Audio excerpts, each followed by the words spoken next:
Today is Sunday, July 31st, and I need to do some repair work on the observatory, so I don't want to leave the scope inside. I've got to be able to get access, especially that hinge right there. And frankly, all the hinges and everything needs to be replaced with more secure hardware rather than thumb screws. And there are a number of sharp points of wood screws that are protruding through the wood, such as here, that have to be tended to. All of this has to be done without the scope. So my next step forward is to characterize the best location of the scope and tripod in the observatory so that I can reconfigure everything as closely as possible to the ideal situation. One of the things I've had a problem with is the scope was too far to the right, and there was a reason for it because of the obtrusion of both either the vinyl viewer or of the imager, Rev2 imager CCD module.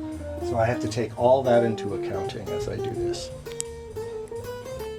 My first step was to change the work envelope of the scope. The problem is brought on because as the mount tripod legs are extended higher and higher, you can obviously see the work envelope of the scope is rather limited. So what I did is I reoriented the scope to the deep south over there, and then I determined how low I could go on the tripod in order to be able to make sure the scope has visibility above the lowest point of the horizon, which is right behind this pear tree. Ultimately, I will of course be having to trim the pear tree back. The top branches were going to have to be cut away, but I don't want to do that to the tree until late next winter, when it's the appropriate time to prune trees, as I've already done to the apple tree here. So in redoing the work envelope, I wanted the scope to be as low as possible and yet still be able to look to the deepest point in the south-southeast. Once the tree, of course, is trimmed back, it'll be more accessible to the scope. And at the same time, I wanted to be able to rotate the scope nicely throughout an arc, which basically extends from where it's visible off to the northeast there, up along the roof try there, past the great tree off to the east, completely around, and when this roof try is swung back, to be able to see as far as I can to the south and west, which now is populated by storm clouds with visible virga falling off due west.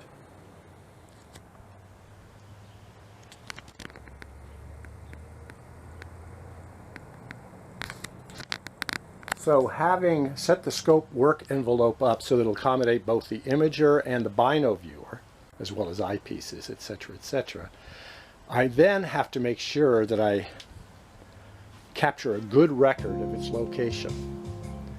And that's what we move on to next.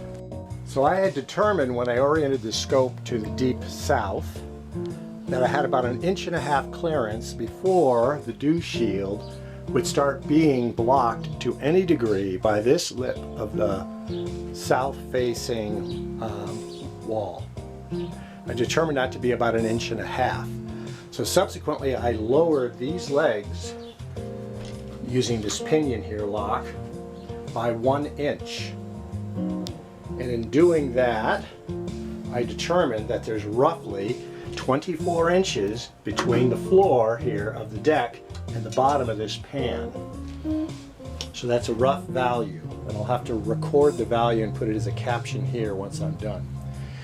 Meanwhile, I was really seriously getting squeezed in the workspace over here. So I needed to shift the whole scope over, and that's of course what drove lowering the tripod altogether in the scope. And I think I was able to shift it by about at least 1 inch and possibly 1.5 inches in this direction, while also moving the scope slightly to the north. And in doing that, making sure that the two bubble levels, the declination bubble level here and the azimuth bubble level here, were still in the middle of showing equal balance, while making no adjustments to either the declination or to the azimuth mechanically. In relocating the scope, I also put these little patches of carpet here to give me an idea of the work envelope location, and left a little pen mark here in the floor around each of the tripod anti-vibration pads to assist in aligning it once the scope comes out. In removing the scope for this operation, I've decided that I can probably easily handle the tripod up to the point of the declination module here, which of course also means I need to remove the counterweights here and separate the scope here at the cradle.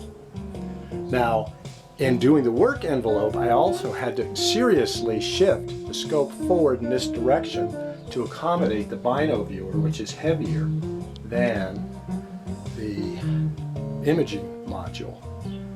Now, I can potentially either just constantly maneuver them back and forth between the two positions, because with the imager in there, this slide here on the cradle was basically flush at this location, and now I've pushed this out about 1.25 inches to accommodate the bino viewer. Now, of course, that's going to change the work envelope, so I have a bit of a concern about that. I prefer not to have to use the diagonal with the imager module, but I may, of necessity, to accommodate both bino viewer and imager module, have to include the 1.25 inch diagonal. So those are all complications that have to come out of this. In removing the scope itself, basically you just remove it using these latches on the cradle, but I do not wish to separate the imager display module from the optical tube assembly, which means it cannot be stored in its own case. However, of course, the bino viewer and the 1.25 inch diagonal, as well as the finder scope, will be removed from the optical tube assembly. And then the optical tube assembly will be capped at this location right here at the very end, where the 2-inch diagonal, or the 1.25 inch diagonal, mates with the 2-inch visual back. Now, of all the operations I'll have to perform, I'll have to be most careful with personally controlling the optical tube assembly when I remove it from the cradle. Now for some particulars. I put this measuring tape, tangential, right there to the facet floor, and line it up against the lip of this leg, which is to the south and east, and it looks like it's a little more. It's about 6 5/16 inches plus 3, so 9 5/16 inches, because this is 3 inches.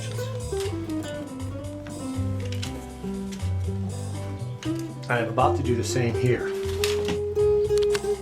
If I push the measuring tape right up against this corner, and you'll notice that this telescope is slightly offset from the apices, and the distance is 19.5 plus 3 inches, 22.5 inches to the northern apex. Okay, so here's my next measurement for future reference. Tangential between the southwest facing wall footer to the leg of the telescope tripod. It's 8 7/16 plus 3, or 11 7/16 inches. And that's important because I do need the scope and mount offset towards the east in order to get the largest field of view and give myself working room here in the northwestern corner of the observatory, where I do all my imaging captures using this very self-same handheld camera. So after all the adjustments today and trying to reproduce the conditions under which the scope was originally set up further towards the west in the observatory, I reloaded the model just to see how accurate it might be. And I have Arcturus in the field of view. I don't know if we'll be able to be making it out, but I have seen it in the eyepiece. It's in the upper right quadrant, closer to the vertical than the horizontal. What I'm going to do now is I'm going to go ahead and reposition it, adjust everything to see if I can't get Arcturus as close as possible using purely mechanical adjusts, azimuth and declination. Okay, having centered Arcturus now within the box where X marks the spot, purely mechanically by adjusting both ascension and declination, I'm going to drive it to Spica. Now this is not the normal way they have you align the mount. I have no idea whether it's going to work out. But what they recommend is going deep south and adjusting the declination and then going up to the east or the west and then adjusting the right ascension. Go to it. So now we're driving to Spica. Now one of the things that comes out of repositioning the mount is that now I have a little better westward view than I had before when the mount was closer to the tri-roofing section that lies to the south and west. So I'll get a little deeper west views of things in the future. I'm at a very serious angle here. It should allow me to line it up. I have no idea whether or not Spica is going to be anywhere in the field of view after doing the mechanical adjust. But that's what it looks like with the power lines running through it. Now, I went to the active model to the west, and now all the errors are really hitting the rails. Some are as high as 16,875 on the polar axis azimuth. That's after doing a mechanical alignment to Arcturus and then doing a electronic alignment to Spica. So what I'm going to do is blow out the old model and see if these values change. Because the parameters were so off using the old model in order to do the right ascension and declination, I readjusted, erased the old model, drove to Arcturus, realigned on Arcturus, and now I've gone back to Spica, and this should constitute our western alignment, and we'll take a look once again at the parameters.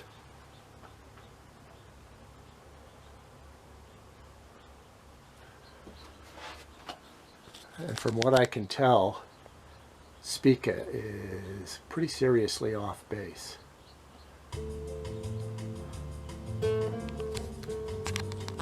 Having aligned to both Arcturus and Spica, Arcturus mechanically and then Spica in terms of the modeling system, I'm now gone to Zubin el-Ghanoubi, which is kind of faint, so maybe a little hard to turn up at this point. And I cannot see it in the finder. So what I'm going to do is go back to Spica and see if there's been any error in its positioning. The iterations, the parameters are no better than they were before. Almost 20,000 deck index error, and the same on the polar axis elevation. Clearly, there's something mistaken here. Don't seem to have found a good algorithm for aligning up the polar axis using two stars, using the method I'm employing right now in terms of a model without being able to see Polaris. So maybe I'll start over again and follow the standard procedure, which is use only one star for declination and the other for way to last. The first step is go to the clock counterweight down position. Right here. See if the bubble centers. Tap the scope lightly. Yep, in the correct direction to center the bubble up. Okay. Looking good. Power down the unit. We're going to do a warm restart, but then we're going to reset the model.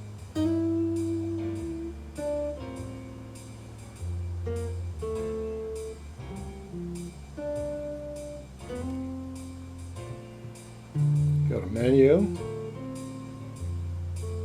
Align, More, Reset Model. Then we're going to go to Bright Star to the west, Arcturus.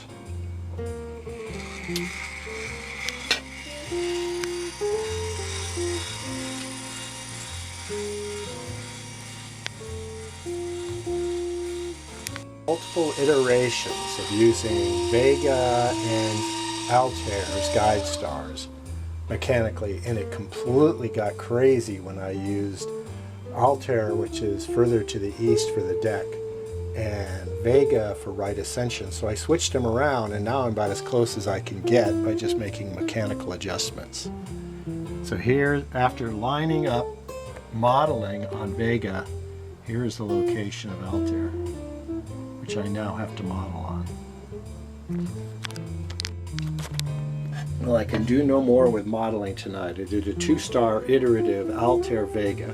Discovered that it's better to adjust azimuth on Altair and declination or elevation on Vega. And the values are falling in almost an order of magnitude better than they did to the west to the east. And we can take a look at the west parameters, and they're 0 because I had to blow that out and have to start again. So perhaps I've learned my lesson. Adjust only one mechanical position, tighten it up as much as you can, use a star that's further north in order to set the deck, and a star that's further to the east or west to do the azimuth. And that'll be the model I use next time after I have to reset up the mount. And there's our values. Looking at those clouds. The astro tonight. I can't even really make out Altair anymore. So it's a Carpe Noctem.